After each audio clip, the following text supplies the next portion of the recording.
Hello guys welcome back to my new blog. So આજે તો હું બહુ જ બોર થઈ ગઈ બિકોઝ આજે કાંઈ જ નહોતું ઘરે કરવા માટે. વરસાદ એવું હતું કે વરસાદ આવશે કરીને બહાર ક્યાંય જવાયું બી નહીં અને ખાસ કરીને ઝૂયુમાં બી જવું હતું ત્યાં બી ન જવાયું. તો ચલો આપણે હમણાં નાસ્તો કરી. હમણાં એને ચણા ખાતી તમને બતાવું.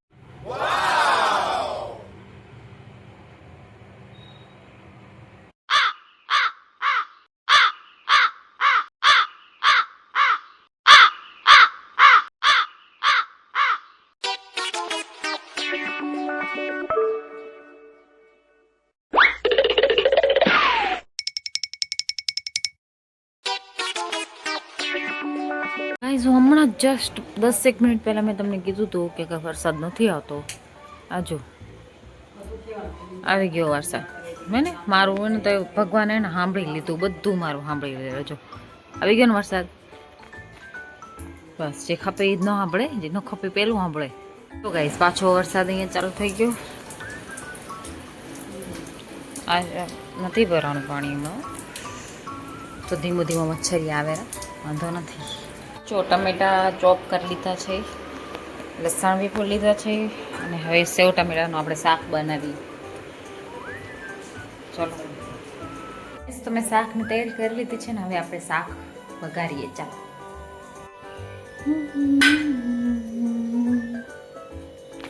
આપણે રાઈ નાખીએ, થોડી સી રાઈ. કુકિંગ બ્લોગ નથી ગાઈઝ, નોર્મલ ડેલી બ્લોગ છે. હું રેસીપી નથી બતાવતી, પણ આ જસ્ટ હું કામ કરું છું ને તમને બતાવું છું.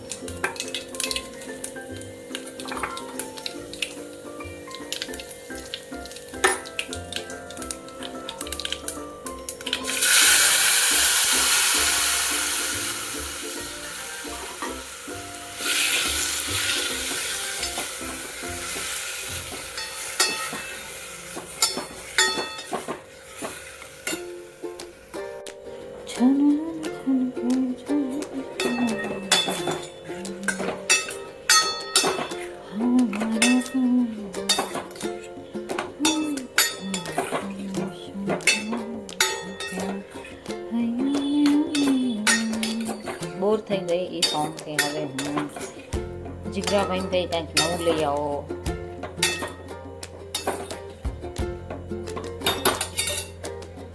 ગઈશ જો કોકો કે ને થોડાક યલો કલરના બી બટેકા હતા, એટલે સોરી બટેકા નહીં, ટમેટા. જો ટમેટા હતા ને તો આજો આ દેખતા રહેજો ક્યાંક યલો.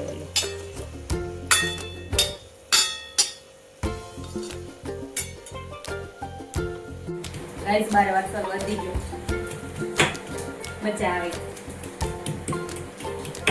જો મારે હસતો હોય પણ ખાંડણી એને પણ બહુ કંટાળો. ખાંડણીમાં હું કોઈ દિવસ લસણ ના ખાંડી મને ના મજા આવે, એટલે હું એને આ કોઈ ડીશું છોટી એમાં થોડુંક નમક એડ કરી અને એના ઉપર આમ લસણ ફૂટી નાખું. લસણ આમ ઉડીને જાય નહીં ત્યાં ચોટી જાય. ફટાફટ પછી એના ઉપરથી એડ કરવાનું. બધા લોકો એને એ ટમેટાની સબ્જી બનાવે ત્યારે વઘારમાં એડ કરે. વઘારમાં એડ કરે એટલે આખો ટેસ્ટ જ એને ઉડી જાય. વઘારમાં કોઈ દિવસ એડ નહીં કરવાનું. ટમેટા બધા મસાલા જે પછી એડ કરી થોડુંક શું પાણી નાખી પછી આપણે એને ઉકાળવાનું, બાફવાનું થોડુંક કરી એન્ડ દેન રેડી શાક ટમેટાનું. એની સાથે તમે કહેવાય રોટલી બી ખાઈ શકો, પરોઠા બી ખાઈ શકો. આઈ નો ગઈ તમે બી બોર થાવ છો અને હું બી બોર થઉં છું. વરસાદ બનાવવા જવાની ઈચ્છા છે પણ નથી જોતા. ઘણા લોકો એના અંદર જ થોડુંક પાણી એડ કરે, અડધો ગ્લાસ એના અંદર જ બધી સેવમાં નાખી દે, જાડી સેવ રતલામી, અને પછી એને આખું કહેવાય રગડા જેવું બનાવે ત્યારે એ બને સેવ ટમેટાનું શાક. પણ અમે એવું ના બનાવીએ. અને આને શાક આખું નોર્મલી આપણે જેવું કરતા એવું કરી નાખીએ, વઘારી નાખીએ. તો જ્યારે સર્વ કરીએ ને ત્યારે અમે ઉપરથી સર્વ કરીએ ત્યારે અમે સેવ એડ કરીએ. ત્યારે મજા આવે, થોડુંક ક્રંચ આવે ને સેવમાં તો બહુ મજા આવે ખાવા. ગાઈઝ આજે તો ઝૂડિયોમાં જવું હતું પણ ઝૂડિયોમાં જવાયું નહીં વરસાદના લીધે. વરસાદ તો હમણાં આવ્યો પણ ઈચ્છા નથી થઈ કંઈક જવાની. તો હવે કાલે જઈશું શાયદ, હજી બી નક્કી ન કહું. કદાચ કાલે જવાનું થાય તો સારું.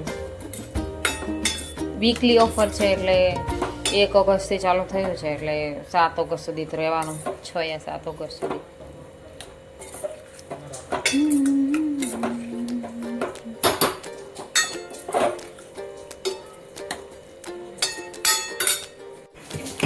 તો ગાઈઝ આ છે આજની રસોઈ.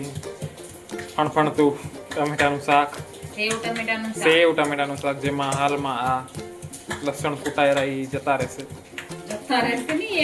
એડ થઈ જશે ઈ.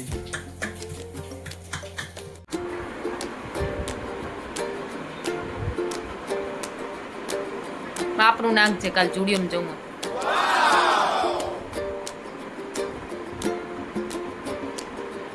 ખેલતી નથી કેમેરો ચાલુ તો.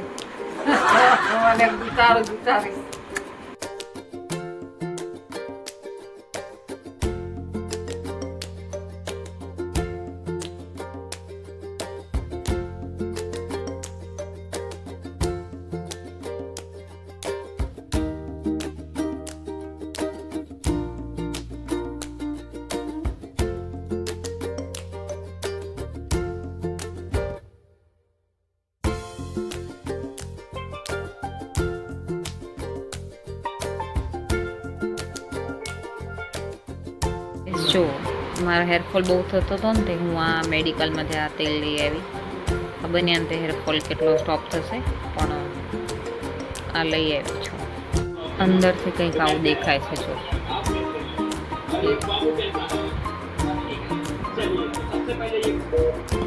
અને આના અંદર ને એક ટ્રાયલ પેક બી છોટું ફૂલ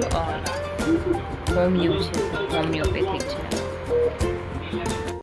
આજનો મારો છોટું સો બ્લોગ અગર તમને જોવાનું ગમ્યો હોય તો સબસ્ક્રાઈબ કરો મારી ચેનલને, બેલ આઇકનને પ્રેસ કરો જેથી મને નવી નવી નોટિફિકેશન તમને મળતી રહે.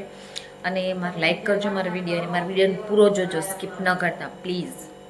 સો thank you so much for watching. Bye. મળીએ કાલે નવા બ્લોગ સાથે. આઈ થિંક શાયદ સ્ટુડિયો જવાનું બી થાય.